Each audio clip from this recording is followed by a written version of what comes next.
வணக்கம். இன்றைக்கி நம்ம பார்க்க போகிற சமையல் என்னென்னு பார்த்திங்கன்னா, ஒரு சூப்பரான சட்னி ரெசிபி தான் பார்க்க போகிறோம். நல்ல காரசாரமாக இருக்கும். இனிப்பு, புளிப்பு, காரம் இது 3 சுவையும் கலந்த டேஸ்ட்டில் இருக்கும். இட்லி, தோசை, ஊத்தப்பம், சப்பாத்தி எல்லாத்துக்குமே தொட்டு சாப்பிட்றதுக்கு அருமையாக இருக்கும். 2 வாரம் வெளில வச்சுருந்தாலும் கெட்டு போகாது.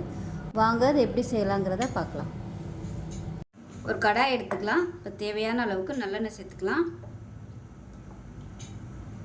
இப்போ எண்ணெய் சூடாகும். நல்ல ஒரு 15 பல் பெரிய பல்லாக எடுத்திருக்கேன் பூண்டு, இதை சேர்த்துக்கலாம்.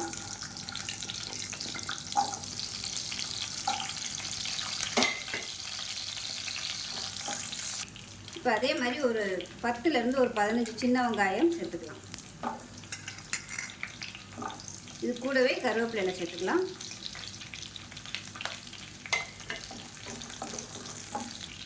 இது கூடவே 10 வரமிளகாய் சேர்த்துக்கலாம்.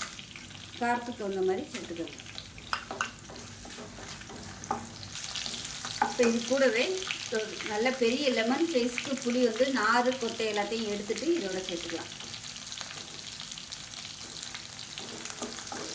இப்போ இந்த புளியை சேர்த்து நல்லா வதக்கி விட்டுக்கலாம்.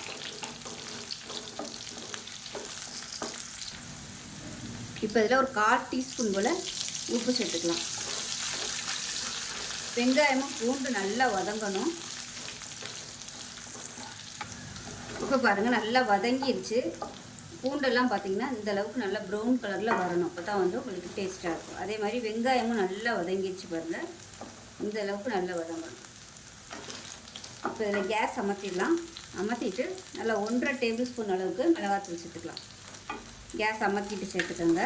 இதையும் சேர்த்து நல்லா ஒரு பரட்டி விட்டுக்கலாம்.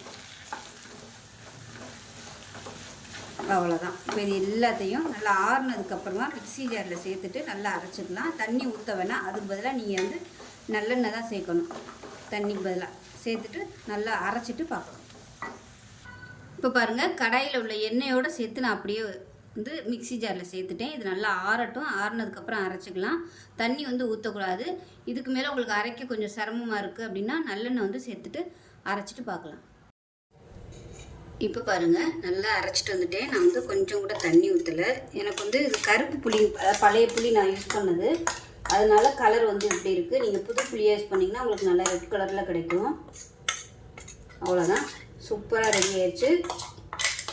இதில் விருப்பப்பட்டிங்கன்னா நீங்கள் அரைக்கும் போது வெல்லம் சேர்த்துக்கலாம்.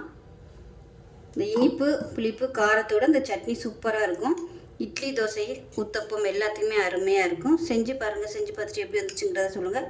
வீடியோ பிடிச்சிச்சுன்னா லைக் பண்ணுங்கள், கமெண்ட் பண்ணுங்கள், சேனலை சப்ஸ்கிரைப் பண்ணுங்கள், பக்கத்தில் பெல் பட்டனை ப்ரெஸ் பண்ணுங்கள். நன்றி.